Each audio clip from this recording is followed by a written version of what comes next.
Здравейте! Ландшафтен архитекта Соня Галева е днес с нас. Тя беше част от обученията, които се проведоха по време на проекта ИЛКА.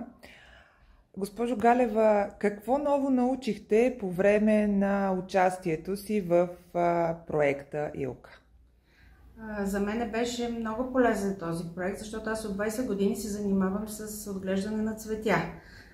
По професия съм завършила инженер-озеленяване, по-късно преминала в ландшафтна архитектура. И в самото ми обучение по време на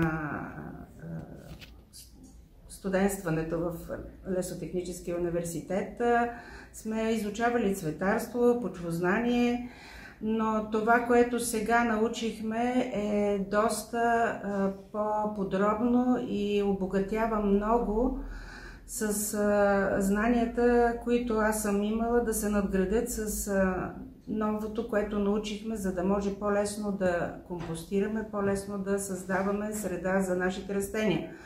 Още повече аз у дома имам в двора такъв компостер, който редовно пълниме с всякакви органика, продукти, които са отпадъци от различни зеленчуци, растения, които с времето се разграждат. Получаваме една почвена среда, която съм използвала, но не така качествена, както след участването в проекта и допълнителните неща, които научих, с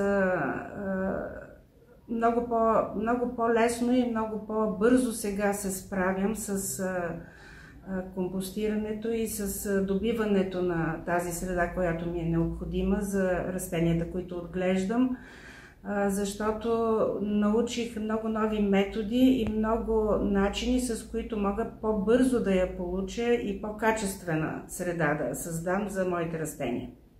Благодаря ви!